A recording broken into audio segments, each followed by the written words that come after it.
Chapter 13. The Wish. Life seldom turns out the way we expect it to.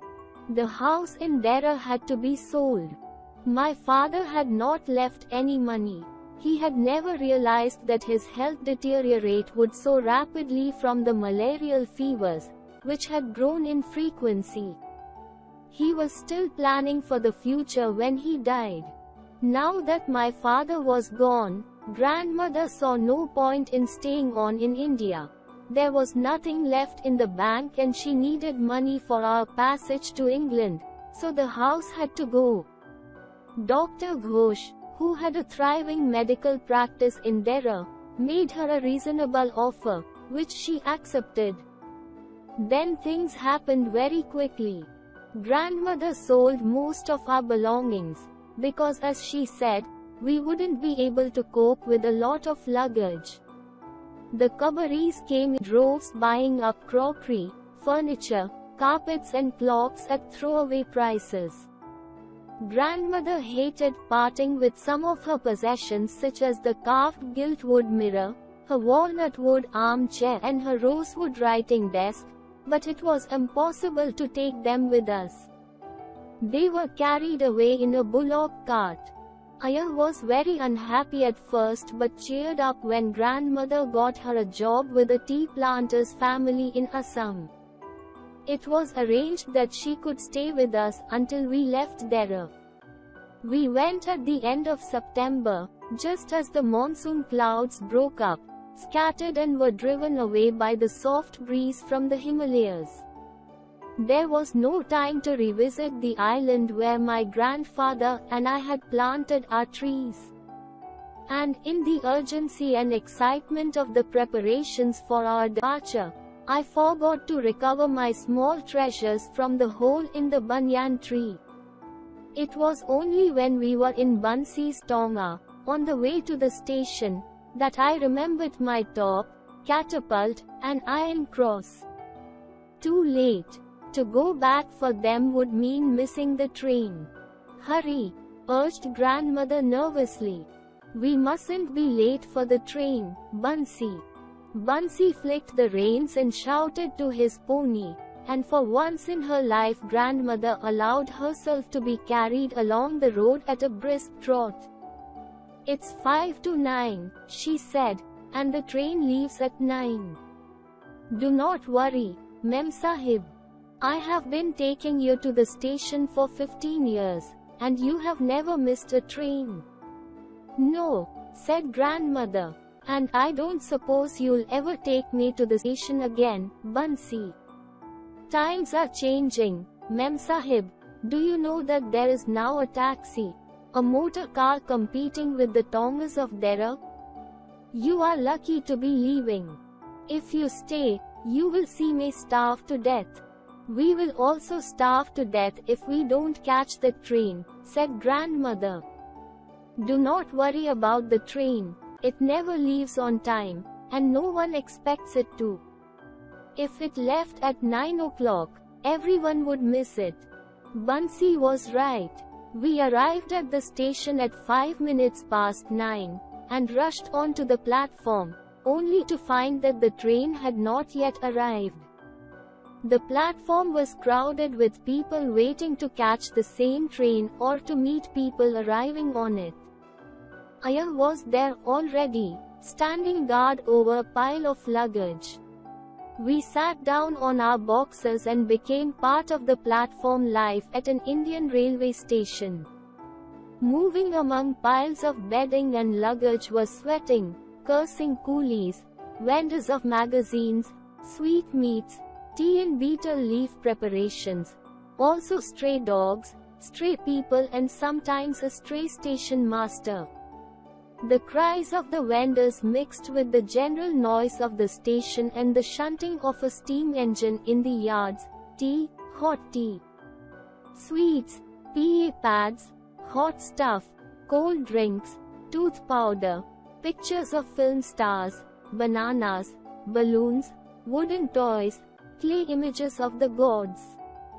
The platform had become a bazaar. Aya was giving me all sorts of warnings. Remember, Baba, Don't lean out of the window when the train is moving. There was that American boy who lost his head last year. And don't eat rubbish at every station between here and Bombay. And see that no strangers enter the compartment. Mr. Wilkins was robbed and murdered last year. The station bell clanged, and in the distance there appeared a big, puffing steam engine, painted green and gold and black. As the train came alongside the platform, doors opened, window shutters fell, faces appeared in the openings, and even before the train had come to a stop, people were trying to get in or out. For a few moments there was utter confusion. The crowd surged backward and forward. No one could get out. No one could get in. 100 people were leaving the train. 200 were getting into it. No one wanted to give way. A man climbing out of a window solved the problem. Others followed his example, and the pressure at the doors eased and people started squeezing into their compartments. Grandmother had taken the precaution of reserving berths in a first-class compartment, and assisted by Bansi and half a dozen coolies, we were soon inside with our entire luggage. A whistle blasted and we were off. Bansi had to jump from the train. As the engine gathered speed, I ignored Aya's advice and put my head out of the window to look back at the receding platform. Aya and Bansi were standing on the platform waving to me, and I kept waving to them until the train rushed into the darkness and the bright lights of Dera were swallowed up in the night. New lights, dim and flickering, came into existence as we passed small villages. The stars too were visible, and I saw a shooting star streaking through the heavens. I remembered something that Aya had once told me, that stars are the spirits of good men, and I wondered if that shooting star was a sign from my father that he was aware of our departure and would be with us on our journey. And I remembered something else that Aya had said, that if one wished on a shooting star, one's wish would be granted, provided, of course, that one thrust all 5 fingers into the mouth at the same time. "What on earth are you doing?" asked grandmother, staring at me as I thrust my fist into my mouth. "Making a wish," I said. "Oh," said grandmother. She was preoccupied, and didn't ask me what I was wishing for, nor did I tell her. We never made it to England. Grandmother passed away after a brief illness in Lucknow.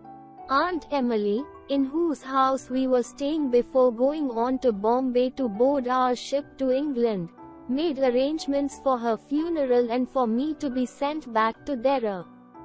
My father's cousin Mr. John Harrison, who lived in Dera, agreed to let me stay with him and attend the day school in the town. By a strange twist of fate, therefore, my wish to return to Dera was coming true after all. I did not know if it was something to now look forward to, or dread.